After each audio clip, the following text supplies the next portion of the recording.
To keep it short, I want to tell you that this video was made only about two primary weapons and armor passive as a whole. Considering the fact that I'm not able to unlock the stratagems yet, I'm gonna talk about them in a next video or in a video fully designated for the stratagems. In this video we're talking only about the pistol, rifle and armor. Starting with the rifle. Basically, how you can see on your screen, it's nothing more than just a copy-paste of Liberator Penetrator that was nerfed slightly in all aspects. Recoil, magazine capacity, damage, even the ability to customize its mag size. There's no 60 round RAM for this thing, which it will need to have considering the fact that it has such a low damage of 50. All of this bad stats supposed to be compensated with a stunning effect, which don't work well. You need approximately 5, 6, 7 shots to stun a Devastator. And it probably don't sound that bad, but the problem is that stun for Devastator works less than a second the Devastator is stunned. And considering the fact that because of its low damage of this rifle and low durable damage of this rifle, you will have to constantly reload. There will be instances where you stun Devastator for less than a second. You have to reload, you're reloading, and this guy is already woke up and want to share his warmth with you by shooting you with his laser cannon. Additionally, because of its extreme poor damage, to kill the basic automaton you need 3 or 4 shots, which is just basically unacceptable. That's why semi-automatic fire in this gun is just literally non-viable. You cannot use it. Your DPS is so low that it, how you see on the screen, takes forever to kill a basic berserker.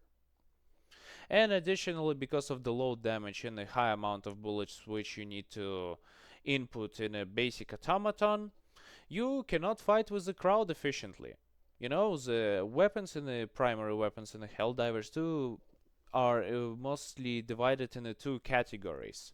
One weapons can fight extremely easily with the crowds of enemies, lighted armored enemies, for example, some shotguns, some assault rifles like a tenderizer. Some weapons are fully specializing on destruction of, for example, medium and heavy enemies, like a Devastators, Brute Commanders, it's a Scorcher, it's Jar 5 Dominator. And we have something in the middle. For example, Adjudicator, which can do both. Not as good as an individual job, but overall Adjudicator is good because it can do everything a little bit. In the case with this rifle, it cannot fight against the crowd efficiently, because crowd just gonna absorb all of your magazine, considering the fact that you have to spend literally 3 or 4 shots on each automaton, or I don't know, approximately 6, maybe 7 shots on a basic warrior, if we're talking about the box front. And it cannot fight with the medium enemies because it takes forever to kill them. Sometimes even with you have to use 2 magazines instead of 1. If we're talking about especially Brute Commanders, Devastators, if you don't hit them in the head, which is on the long distances, is horrible. And what I found about this rifle additionally, I have a big suspicion that it have horrible distance fall off.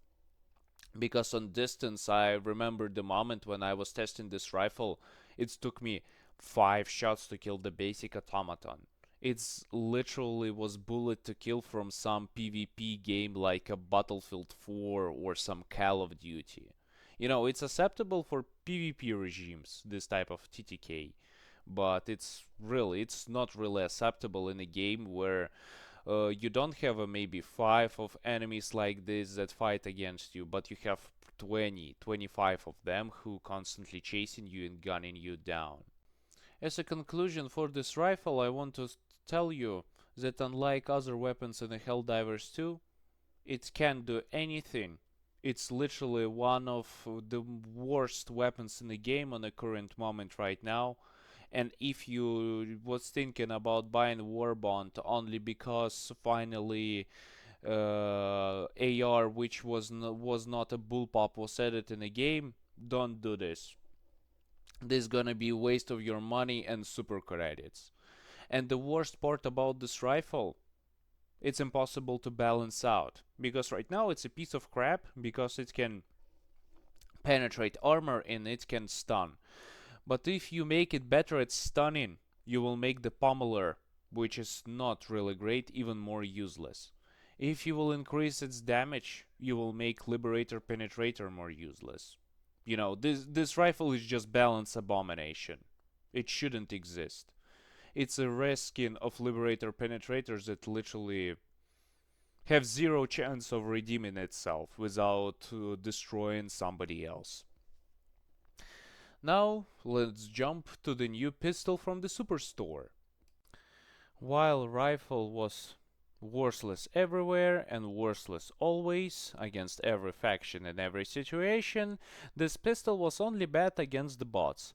For example, how you see right now in this screen, against the bots, especially shriekers, it performs itself perfectly. You don't even have to aim, because you basically have self-guided bullets. You still kinda need to try to keep your target in the center of the radical, but the bullet just gonna find its way. It's literally just feels great to remove the shriekers from the sky. But these advantages of this pistol just come into end, considering the fact that it's just Peacemaker with medium armor penetration. It have 80 damage, which is literally the Peacemaker right now. And it just overall not extremely accurate, and it's have extremely annoying burst fire, which you cannot change. Those burst fire is annoying because of recoil. Your pistol goes up a little bit, and you are not able to make self-guided follow-up shots. You know, these shots can guide themselves, but they're not as perfect as guiding as you would wish to be. If we're talking about other mode where you can turn off the self-guided mode for the pistol, first of all, the iron sights is a little bit broken. That's why it will be a little bit tough to aim. And additionally, magazine animation is broken too. But overall, it's a nice pistol concept. You can put it in your pocket if you're the bug player. Nobody gonna admit publicly that they're bug divers, but if you're the bug player, if you don't like to play against actually hard faction, and if you're getting annoyed by shriekers extremely fast, and I think everyone get annoyed by shriekers extremely fast, just grab this sidearm and use it in a case if the shrieker's trying to swarm you. In all other cases, this pistol is like the previous rifle. It's just kinda useless. Even the basic Peacemaker is better. You know, you really fell off when the Peacemaker as a sidearm better than you are. I know that Peacemaker got buffed lately, but it's still not as good, but it's literally just more decent than this pistol. Basically, this pistol is what I can call a meme weapon. With a little bit broken animations, unfortunately, but it's a meme weapon. It have a self-guided mode and the base mode of the basic pistol, which is supposed to make it good. But unfortunately, it have pretty bugged animation of reloading and have pretty bugged iron sights.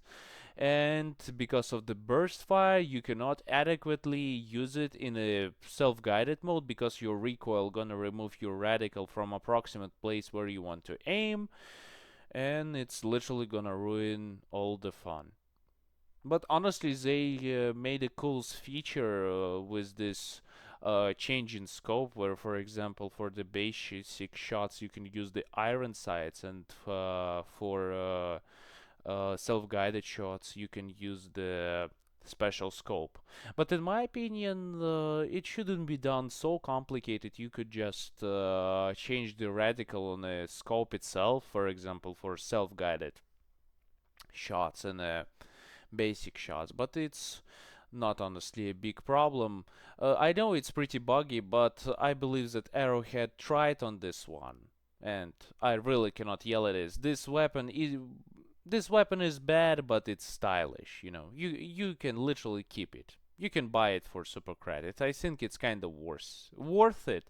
It's still not as good, but it's worth it. Now I'm gonna tell you about the new armor passing and actually explain with math why it's just worth version of extra padding. Okay, it's time for a little bit of mathematics. This new armor, it's a medium armor with a new passive ballistic pattern, provides 25% reduction for any damage done to the chest and 25% reduction from any damage from explosives. Considering the fact that some of percentages will not be easy to understand for a lot of people, as an example for damage reduction, I'm gonna use initial damage of the Scout Strider, which is 60 points of damage.